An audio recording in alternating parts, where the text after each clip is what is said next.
Hello and welcome to Top of Mind.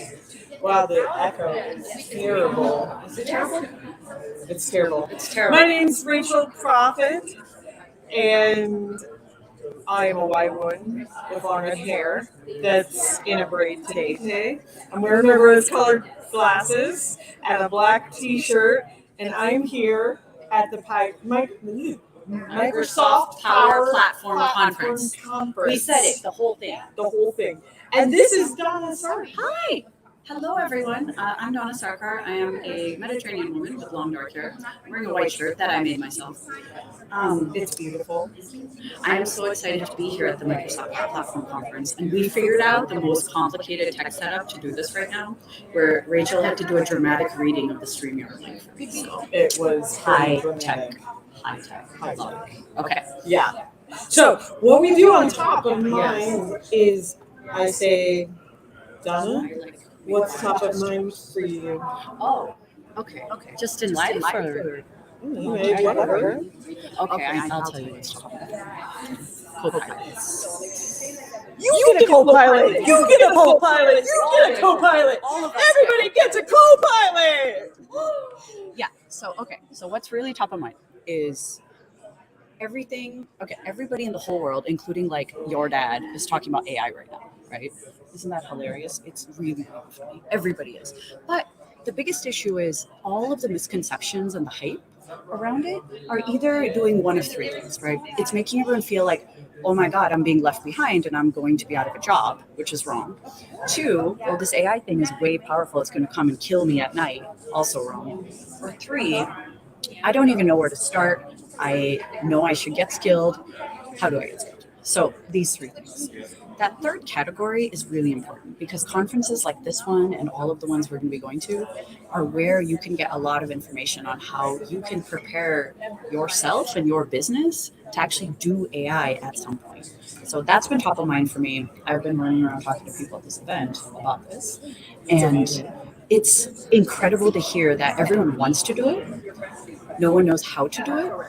And there's this intense desire to just have growth mindset and say, I want to try stuff. I know it may not work the first time, but I want to try stuff. I love that.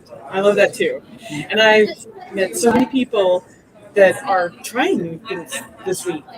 And they announced all sorts of really fantastic new stuff that went generally available. Yes. And it's been amazing. I want to talk about the energy here, though. Yes. The community here is amazing. So I did a session yesterday on neurodivergence.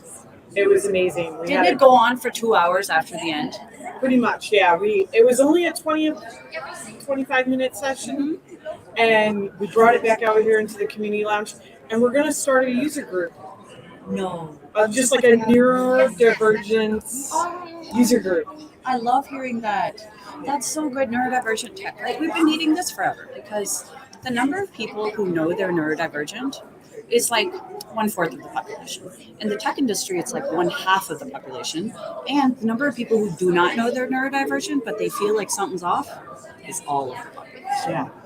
I love that. And I actually love the word neurodivergent because when you go deeper into it, you're like, I have autism, I have dyslexia, I have this. You feel like you need to go see like some sort of a guy in a lab coat and get a diagnosis. But being neurodivergent, you're like, I know I am not neurotypical. I don't know what combination mishmash that is, but I know I'm neurotypical, right? So it gives you the freedom, but it gives you the space to figure it out for yourself before going and slapping some sort of a label and diagnosis and getting on medication and all of this stuff.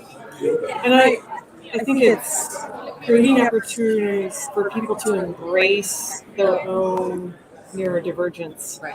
And I said on stage, autism isn't my super. This echo is like making me Not good. not good. I wonder if I just pull this off my ear so I don't hear it. That's better. Yeah. Okay. Woo! I was feeling like an insane person because it's like I hear myself like 1 second later. No, I know. Woo! Okay. Anyways, what was I was saying was creating opportunities for people to be open about their neurodivergence and talking about ways that we can use tech to our advantage to help us in our everyday jobs. But it's like that vision of the making the new curb cut effect, Yes, right? that's right. For everything, like Yes. everything we do. Yes, it's so true. And I feel like when people can talk about it openly, saying, I am struggling with X because they don't have to explain, it's wonderful. Yeah. Right? They don't have to explain that, oh, it's actually incredibly overstimulating to be surrounded by 7,000 people all day with like bright lights shining at you. Somebody asked me because they have an employee, like they're a manager, and they manage a bunch of devs. And she said, I'm pretty certain like one of my employees is like ADHD or something. And I was like, okay. And she was asking she's like, I want to help them, but I don't know how to help them.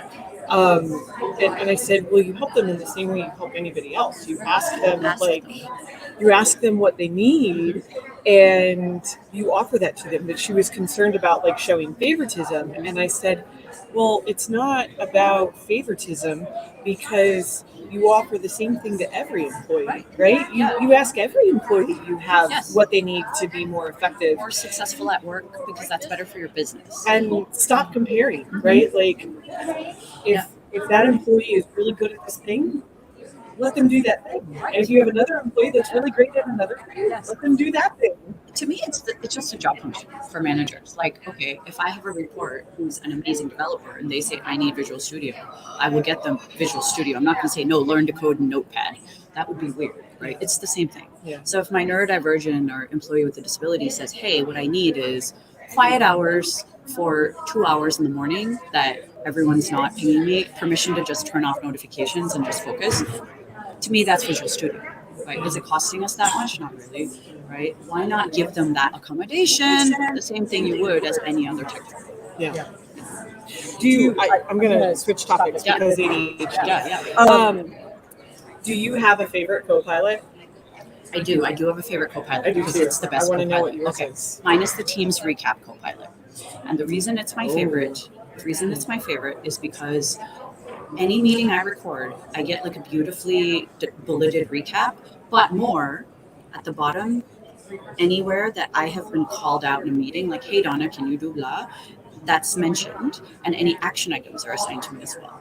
So it is incredible to be able to recap a meeting that I was at, but better to recap a meeting I was not at. Yeah. So now I'm totally comfortable missing all kinds of meetings and saying I'm not going to have to spend an hour trying to watch this, but just get the recap. If it's useful, I'm like, oh, now I'll watch the meeting. But it really is so good to save so much time. It has changed my work. Like, honestly, I wouldn't say this about Copilots. None of them have really, actually, GitHub Copilot has changed my work. And Teams Recap has changed my work. Nothing else has changed my work yet. But we're in the early day of AI. We're in the Nokia flip phone era. Yeah. They're not supposed to be good yet.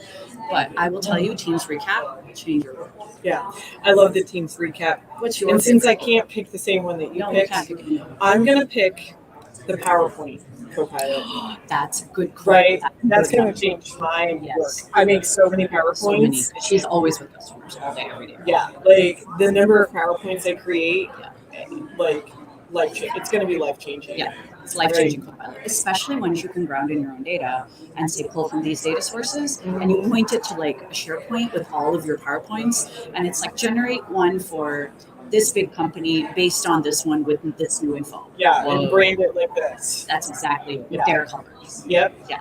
So once you can ground in your data, that's when all the magic happens. I know. This is all the magic. Yeah. I'm so excited to start using that one every day now that it's available. Amazing. So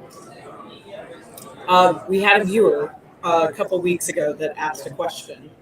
And I was like, you know what? That is a perfect question that we should ask. I love it. So we're going to ask her right here live. So what does responsible AI mean? And how do we create apps that follow responsible AI guidelines? Yeah. Okay. Welcome to my world. Okay. So we all know what AI is now, hopefully, right? The thing to know about AI is artificial intelligence, it is not intelligent at all. This is not some living, breathing thing. It's not learning on its own. Like everyone, all of the myth and folklore that you hear about AI is wrong. It is a giant box of stuff with a fancy autocomplete layered on top of it. And that is it. Okay. So the output you get is not based on someone's, thoughts and feelings.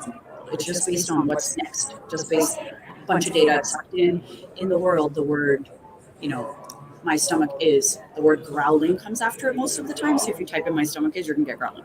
That's why. It's not that my stomach is growling is the right sentence. It can be anything. So responsible AI is the practice of checks and balances to make sure that this output that you're generating is not sketchy AF. Okay. And sketchy AF can be described as 6 different categories of things. All right, so let's just start at the top. The first one is number one topic for everybody, which is security. I feel like we should have used the Copilot to make PowerPoints for this. I feel like I know I should have done a dramatic reading of responsible AI, and it should have generated PowerPoint. So the first one is, of course, security and governance, right? Where your data does not leave your tenant. Like, no. If your Copilot is generating things and this is being trained, sucked back into training a model, this is not responsible AI. Because unless you specifically gave that permission, which you probably did not, it should not do that. And that is on people who deploy models to make sure they're not deploying a model that does that. That's why a lot of the open source LLMs, foundation models, I'm like, read it and make sure it's not being used to train the next generation of stuff. Because a lot of the open source ones, you don't pay for it, right? So someone's got to pay for it. It's going to be someone who's going to pay for all your internal data. You don't want that. So that's the first one. Second one is called unusual. It's not a real word. Safety, sorry. Safety. So safety means that it's going to behave in a reasonable way, even when something unexpected is asked. Okay, so for example, if you're making like a chef Copilot, generate me recipes based on these 12 random things from the fridge. If someone's like, make me a poison to kill someone, it should not generate you that, for example, right? It should behave in a reasonable way, even if it's not trained to answer this. It should know when to fall back on, this is not a good question for me to answer. That's safety. Third one is inclusiveness, and inclusiveness is exactly what you think. Let's make sure that we are being fair in the AI responses, despite race, gender, disability, et cetera, et cetera. Ageism, like for example, if someone's building a real estate API or AI product, if someone puts in, Black family seeks blah, blah, blah, you should not go and only give them houses in like this neighborhood. That is the inclusiveness angle. Right. Then it's like politics and like religion fall into that category. Like you don't want something like when you ask questions to always be weighted to Democrat versus Republican, for example. You don't. And the thing about responsible AI is it's extremely subjective, right? It depends on the model, it depends on the use case. Like in finance industry, you want like yes, no answers. You don't need Donna's thoughts on the world. But if you're doing like a politics Copilot, that would be something different. Right. That would be a different thing. So responsible AI are these sorts of things where it's just responsible product development, just done with AI. Yeah. And one of the things that I personally am very passionate about is offline AI, where I don't like this current thing where you've got to be connected with beautiful internet to get responses from the AI models. That's kind of nonsense because we actually know these models aren't being trained in real time. They're all cached. Everything is cached. There's no reason that we can't actually run them locally and give responses, right? And there's a guy who actually got Facebook's one, Llama 2, working on like an offline Android phone. That's cool. Yeah. I'm going to have to check that out. Yeah, so I'm saying it is possible. We just need to be responsible. So we create AI systems that cater to 8 billion people and not 1 billion people. Absolutely. Donna Spiel on the universe. Those were 4. Four. And then there's 2 more. One was which one? I forgot. I think I rolled all of them together actually. They're like divided up properly. One is like security, one is actually basic security, like make sure you do a threat model. What are all the inputs and the outputs? What are all the guardrails you have in place so when you log into it, you are in your tenant, just like basic security principles. Yeah. But these are where it's at, where they're not they're not new concepts for software development. Everyone's like, oh, this is unlike anything we've done. I'm like, no, it's exactly like everything you should have done. The only difference is the generated output is different every time. And it's a little unpredictable. That causes people anxiety because you can't really test for it. You can red team, you can test a bit, but you can't test for every output that might ever happen. Like it's almost impossible. There's ways to do it, so you really like corral the thing into a tiny little box, but it's pretty hard to do. And I actually think that that is going to be a major use case for industries, especially some of the more traditional ones. Yeah. Yeah. So where does and I think there's a word for it. You taught it to me and I forgot it, so I apologize. But it's the don't give AI human qualities. Yes. Yeah. Okay. So that word of don't act like AI is a real person. Don't be like, oh, this AI is off in the weeds. It's doing stuff on its own. It's coming to life. It's the AI gave you this answer. It wasn't my fault. That is called anthropomorphization. So terrible. That's why it's very hard. I have to spell it out like anthro morphization.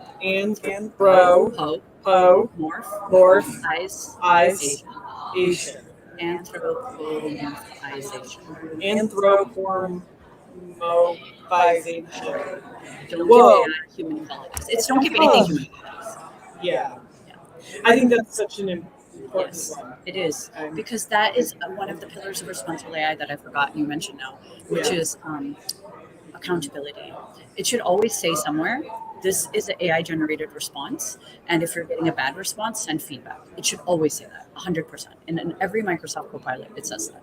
Yeah. You saw it in all the demos. It's like response. This is AI driven. Responses might be weird. Give us thumbs up, thumbs down on the responses. Yeah. And maybe so people who may not be familiar with this concept is the idea of AI hallucinations. Yes. Can you maybe explain what that is to people? Definitely. So AI hallucinations. This is when AI, I'm going to do air quotes.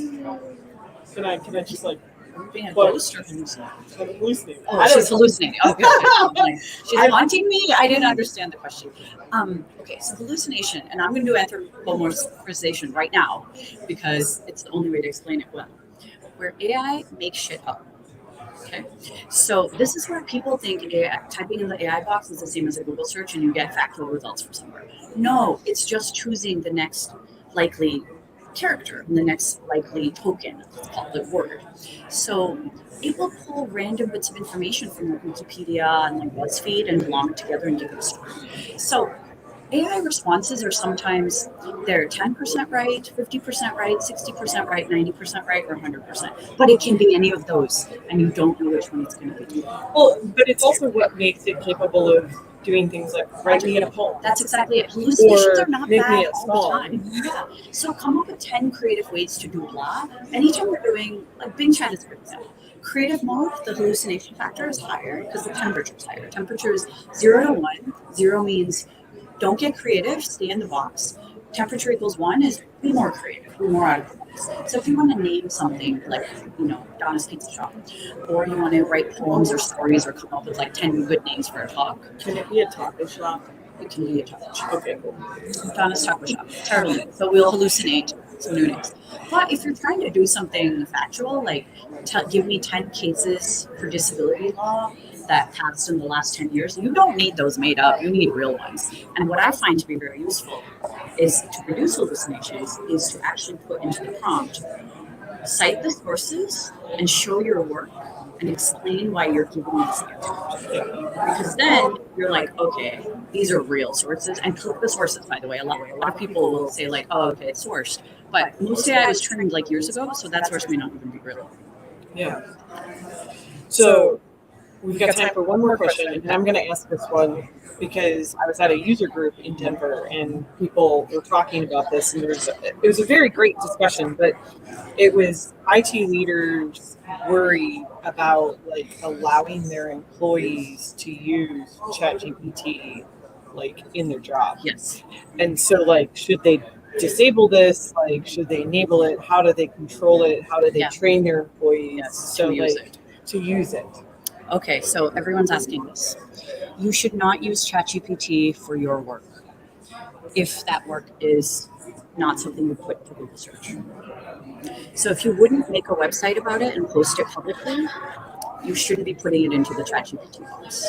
If it is something you would post publicly, like, Microsoft's core values around sustainability, I would ask that. That's fine because it's on a website somewhere. If it's in the public domain, feel free to use ChatGPT to do it. If it's not in the public domain and you're like, oh, what are the earnings projections for this quarter? Do not put that to ChatGPT. Instead, what companies should be doing is implementing their own version of a chatbot. And the way they should do that is to use the Azure OpenAI service. I'm biased because that's the one I know. I'm sure there's other ones to use that have enterprise guardrails. When you use Azure OpenAI service, you get responsible AI for free. You get all of the enterprise guardrails. It runs within your tenant, and nothing leaves your tenant. So you build a version of ChatGPT with all of the stuff in the world. You can decide, oh, I want all the results from the world, or I only want results from my company. You make choices. Sources are yours. But nothing leaves the premises of your business. Yeah. So that is what people should do. And there's low-code ways to do it, by the way. And maybe another tip or another way to say that is don't type your company information into ChatGPT. But that applies to your personal information too. That's right. If you wouldn't type your social security number into Google search, you wouldn't do that. You don't type it into. Don't put it in. If you wouldn't put it on an external-facing website, don't put it into ChatGPT. Yeah. If you wouldn't put it on your Wikipedia, do not put it into ChatGPT. Right. So it's don't copy and paste your email from your customer, your boss, whatever, into ChatGPT and try to and ask it to respond to that email. Right. Unless it's some generic email from write a fundraising letter or something like that. That's right. Yeah. Yeah, but if it's especially thinking about PII, right? You should not be putting PII into the chatbot. Right. Into ChatGPT. Or Bing Chat. Or any of them. Bing Chat Enterprise you can because it's an enterprise grade one. Anytime it's got enterprise protections around it, you can. Bing Chat Enterprise I use for internal. That is our internal one. But everyone can have their own Bing Chat Enterprise because it's within your tenant. It's not your personal one. Yeah. Yeah, and then you have to teach your people how to use it responsibly. That's right. And I think putting training programs together, there's all sorts of resources out there on the learn.microsoft.com site that you can use. Yes. If you look up learn.microsoft.com responsible AI, you'll get the whole thing. Yeah. And so I think fantastic tips. Do you have any closing thoughts? We have a few more minutes. So I think. Do you have any questions you want to ask me? Rachel, what are customers saying about AI? I think it's a mix. I think there's a lot of excitement, and I think there's a lot of fear. Yes. I think this idea that people are still worried that AI is going to take my job is still a real thing. Yes. And people I think the more techie people maybe understand that it's not, but the people that don't understand what AI is are the ones that are more concerned. Right. And I think that we, as a community, have a lot more work to do to teach people the principles of responsible AI and how to leverage AI as a tool, right, to help you in your job. And I think there's so many opportunities for that. So much. But we have to help people overcome that fear. Absolutely right, because AI will take some parts of some jobs, and that's a good thing, right? If you would really like your PowerPoint making part to disappear, that would be I really would. That would be exciting. I would really like the note taker part of my job to disappear. There's a lot of formatting tasks that I have to do, and I'm just it's not a good use of my time. And it's extremely menial that can be done with AI. This is not great creative work. This is not thought leadership. The prompt is where your thought leadership is. Right? That's where all of the magic is. That's prompt is not a question you type into Google search. Prompt is the algorithm for the problem you're trying to solve. I love that you said the problem you're trying to solve. I am the business process police over here at Microsoft. I should get over should- you should get a here badge. at Microsoft. Yeah. I should get like a Actually, badge you should made get a and badge. like that I a whole should uniform. wear at You should conferences, do like that. the Business process police with the It's whistle. like the with the business whistle. process Yes, police. for sure. It's gonna be- And I want one of those like hats. You should. You know what I'm talking about? Let's go to the the costume whistle. store. Oh. Halloween's next week. can We sell are in this. Vegas. We Oh, can did this shut basically down? do whatever. This Did we end. lose internet? We end. It hasn't ended, but maybe it looks like maybe Did the streamer on timeout? Is it timeout? I don't know. We have connectivity here. Page I won't- unresponsive. Wait. I wonder if I refresh the page.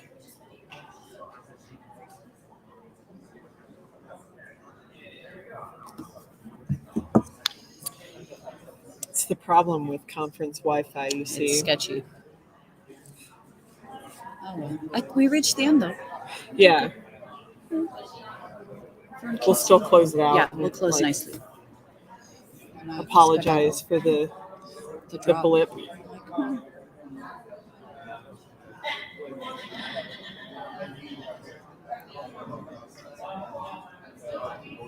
It doesn't think I have a microphone. Wow.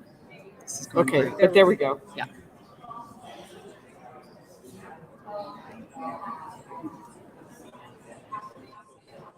There we go. There we go.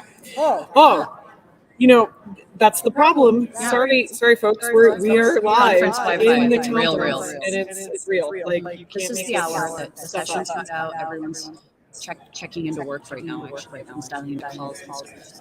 Things are about to get real loud. Lunch is about to Yeah, happen. yeah, But, Yeah. very good, guys. Yeah. This has been so fun. this has been so fun. Thank you. Yeah. Yeah. Thank you. Thank you. If you have more questions about these things, you want to find me. I'm very findable. Twitter.com or X.com. Dona Sarkar. Or Or LinkedIn. LinkedIn. Very good. She's She's amazing. amazing. I love her to death. Thank you so much, Donna, for Thank coming you. on. We'll We'll see you next time on Top of Mind. Bye. Bye.